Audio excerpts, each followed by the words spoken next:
ॐ श्रीहरिशरणाष्टकम्। जगज्जालपालं कचत्कण्ठमालं शरच्चन्द्रभालं महादैत्यकालं नभोनीलकायं दुरावारमायं सुपद्मासाहाय्यं भजेऽहं सदाम्भोधिवासं गलत्पुष्पहासं जगसन्निवासं शतादित्यभासं गदाचक्रशस्त्रं लसत्पीतवस्त्रं हसच्चारुवक्त्रं भजेऽहं रमाकण्ठहारं श्रुतिव्रातसारं जलान्तर्विहारं धराभारहारं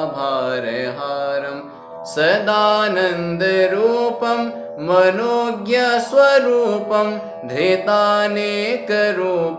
भजेऽहं जराजन्महीनं परानन्दपीनं समाधानलीनं सदैवानवीनं जगज्जन्महेतुं सुरानीककेतुं त्रिलोकैकसेतुं भजेऽहं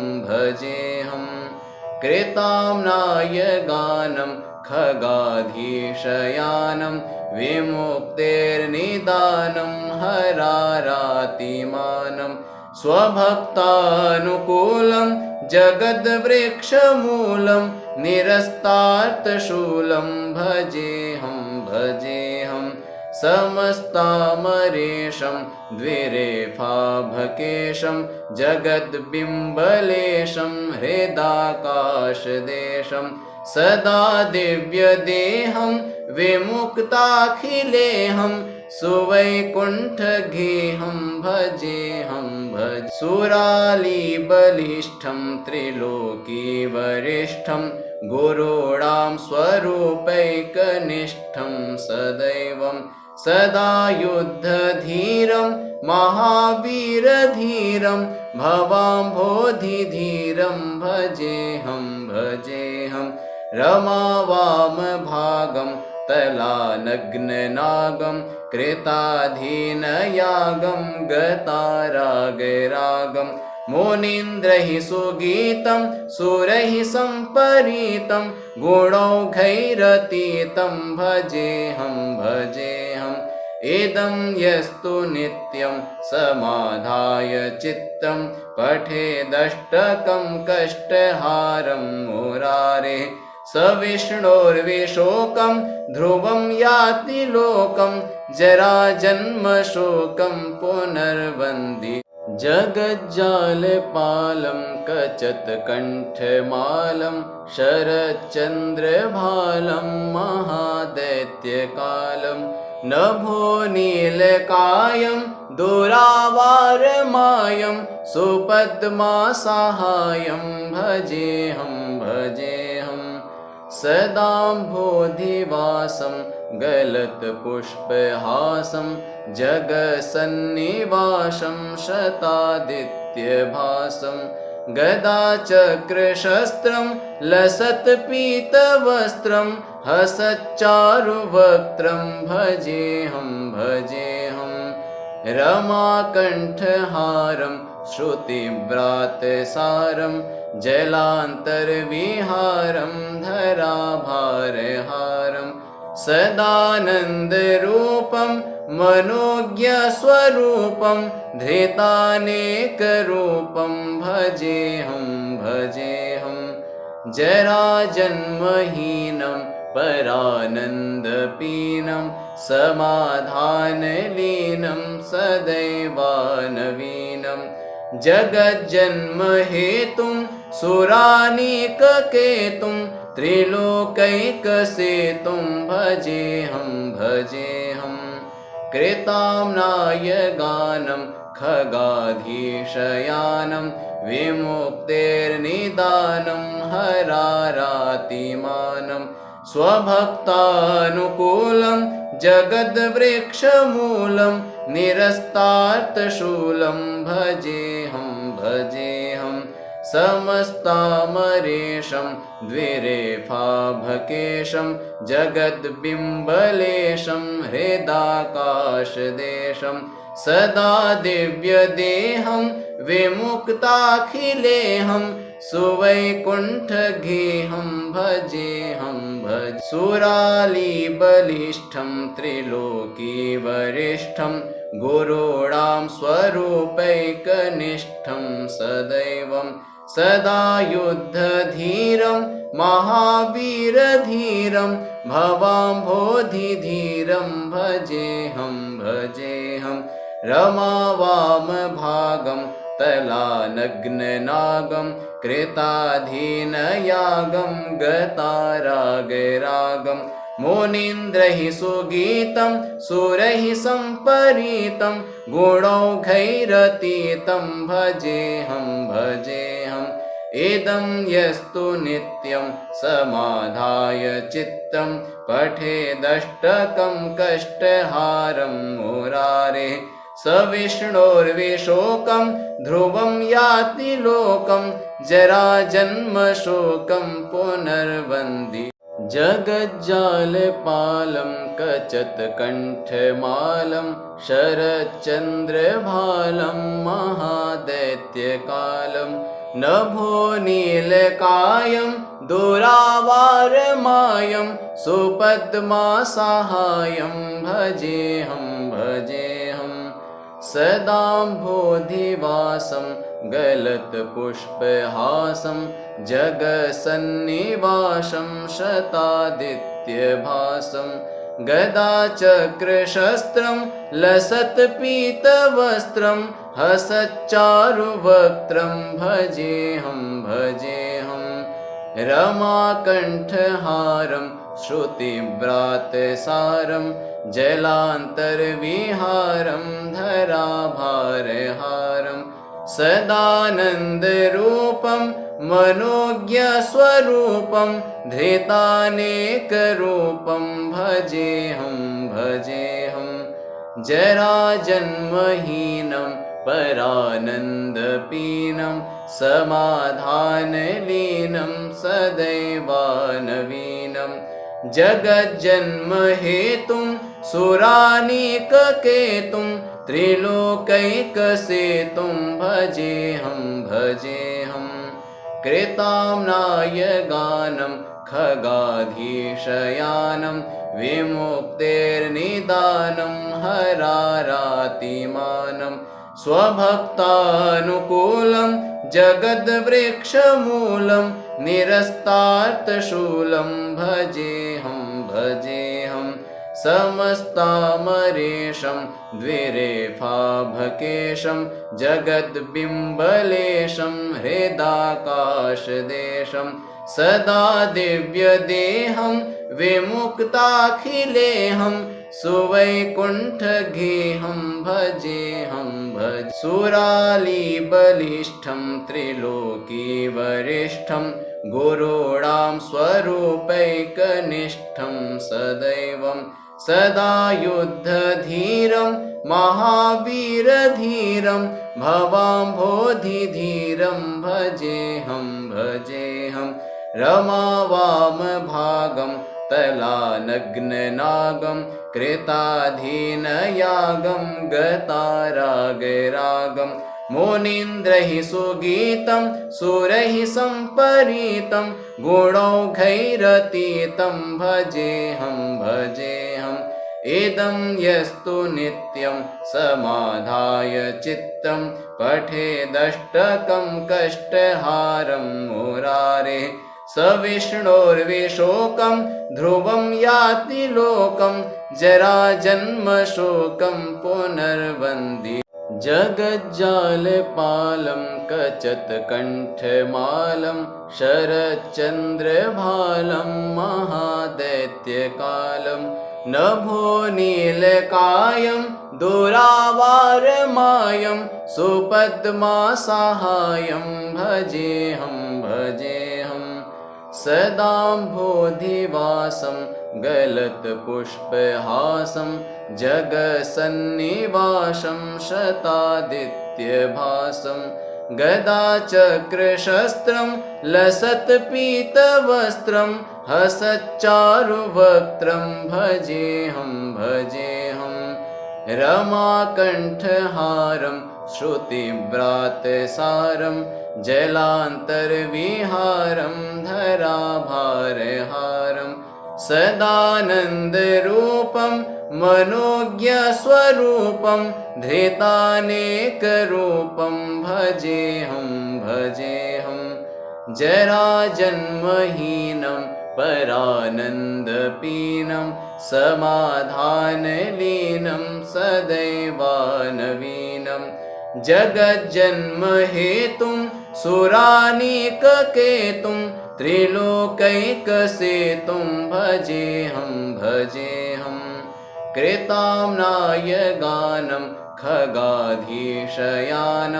विमुक्तेर्निदानं हरारातिमानं स्वभक्तानुकूलं जगद्वृक्षमूलं निरस्तार्थशूलं भजेऽहं भजेऽहं समस्तामरेशं द्विरेफाभकेशं जगद्बिम्बलेशं हृदाकाशदेशं सदा दिव्यदेहं विमुक्ताखिलेऽहं सुवैकुण्ठगेहं भजेऽहं भज सुरालीबलिष्ठं त्रिलोकीवरिष्ठं गुरूणां स्वरूपैकनिष्ठं सदैवं सदा युद्धधीरं महावीरधीरं भवाम्भोधिधीरं भजेऽहं भजेऽहं रमावामभागं तलानग्ननागं कृताधीनयागं गतारागरागं मुनीन्द्रैः सुगीतं सुरैः सम्परीतं गुणौघैरतीतं भजेऽहं भजेऽहं इदं यस्तु नित्यं समाधाय चित्तं पठेदष्टकं कष्टहारं मुरारेः स विष्णोर्विशोकं ध्रुवं याति लोकं जराजन्मशोकं पुनर्वन्दी जगज्जालपालं कचत्कण्ठमालं शरच्चन्द्रभालं महादैत्यकालं नभोनीलकायं दुरावारमायं सुपद्मासाहायं भजेऽहं भजेऽहं सदाम्भोधिवासं गलत्पुष्पहासं जगसन्निवासं शतादित्यभासं गदाचक्रशस्त्रं लसत्पीतवस्त्रं हसच्चारुवक्त्रं भजेऽहं भजेऽहं रमाकण्ठहारं श्रुतिव्रातसारं जलान्तर्विहारं धराभारहारं सदानन्दरूपं मनोज्ञस्वरूपं धृतानेकरूपं भजेऽहं भजेऽहं जराजन्महीनं परानन्दपीनं समाधानलीनं सदैवानवीनं जगज्जन्महेतुं सुरानीककेतुं त्रिलोकैकसेतुं भजेऽहं भजेऽहं कृताम्नाय गानं खगाधीशयानं विमुक्तेर्निदानं हरारातिमानं स्वभक्तानुकूलं जगद्वृक्षमूलं निरस्तार्थशूलं भजेऽहं भजेऽहं समस्तामरेशं द्विरेफाभकेशं जगद्बिम्बलेशं हृदाकाशदेशं सदा दिव्यदेहं विमुक्ताखिलेऽहं सुवैकुण्ठगेहं भजेऽहं भज सुरालीबलिष्ठं त्रिलोकीवरिष्ठं गुरूणां स्वरूपैकनिष्ठं सदैवं सदा युद्धधीरं महावीरधीरं भवाम्भोधिधीरं भजेऽहं भजेऽहं रमावामभागं तलानग्ननागं कृताधीनयागं गतारागरागं मुनीन्द्रैः सुगीतं सुरैः सम्परीतं गुणौघैरतीतं भजेऽहं भजेऽहम् इदं यस्तु नित्यं समाधाय चित्तं पठेदष्टकं कष्टहारं मुरारेः स विष्णोर्विशोकं ध्रुवं याति लोकं जराजन्मशोकं पुनर्वन्ति जगज्जालपालं कचत्कण्ठमालं शरच्चन्द्रभालं महादैत्यकालं नभो नीलकायं दुरावारमायं सुपद्मासाहायं भजेऽहं भजेऽहं सदाम्भोधिवासं गलत्पुष्पहासं जगसन्निवासं शतादित्यभासं गदाचक्रशस्त्रं लसत्पीतवस्त्रं हसच्चारुवक्त्रं भजेऽहं भजेऽहं रमाकण्ठहारं श्रुतिव्रातसारं जलान्तर्विहारं धराभारहारं सदानन्दरूपं मनोज्ञस्वरूपं धृतानेकरूपं भजेऽहं भजेऽहं जराजन्महीनं परानन्दपीनं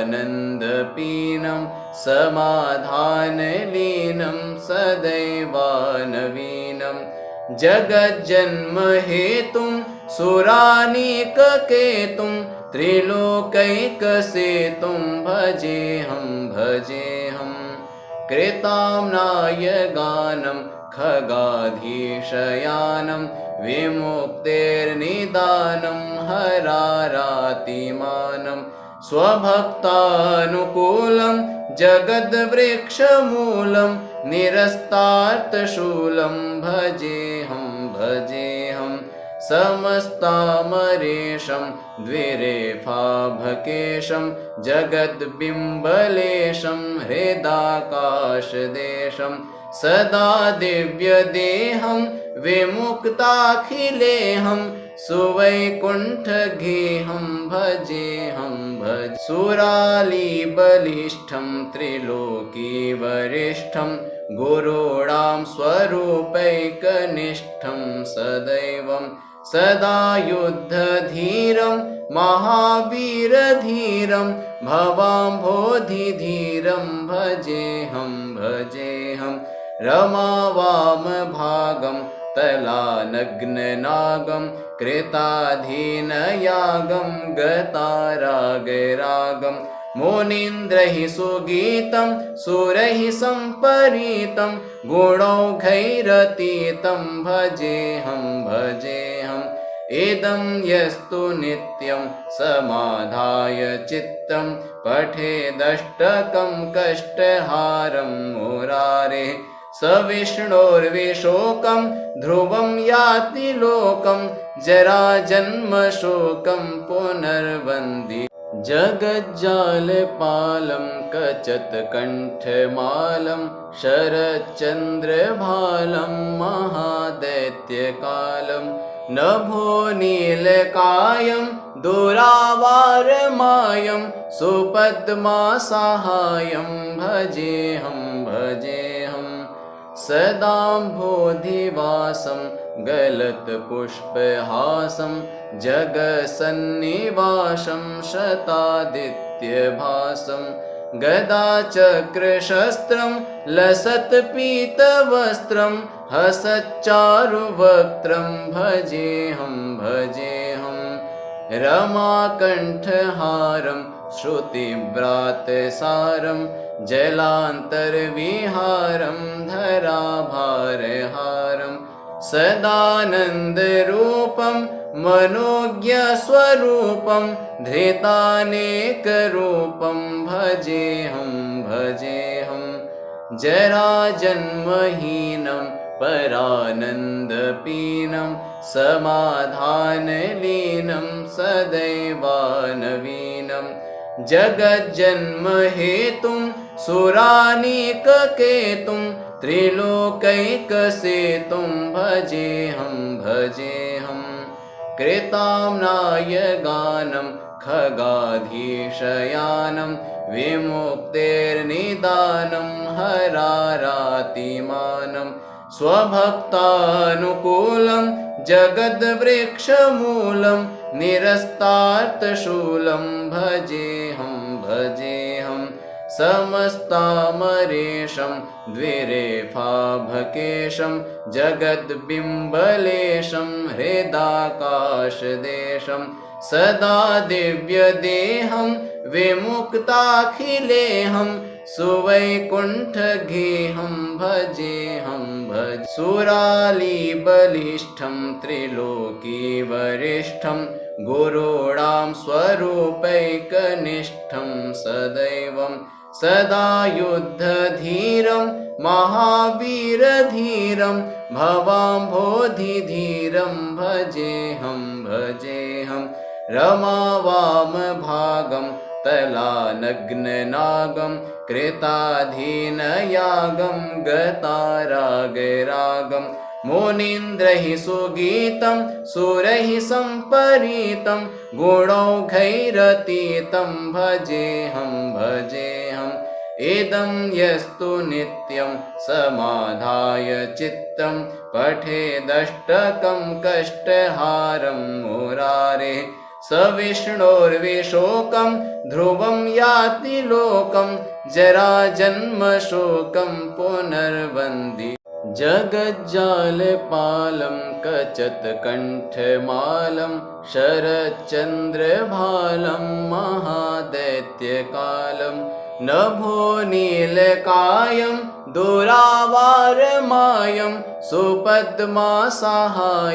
भजेऽहं सदाम्भोधिवासं गलत्पुष्पहासं जगसन्निवासं शतादित्यभासं गदाचक्रशस्त्रं लसत्पीतवस्त्रं हसच्चारुवक्त्रं भजेऽहं रमाकण्ठहारं श्रुतिव्रातसारं जलान्तर्विहारं धराभारहारं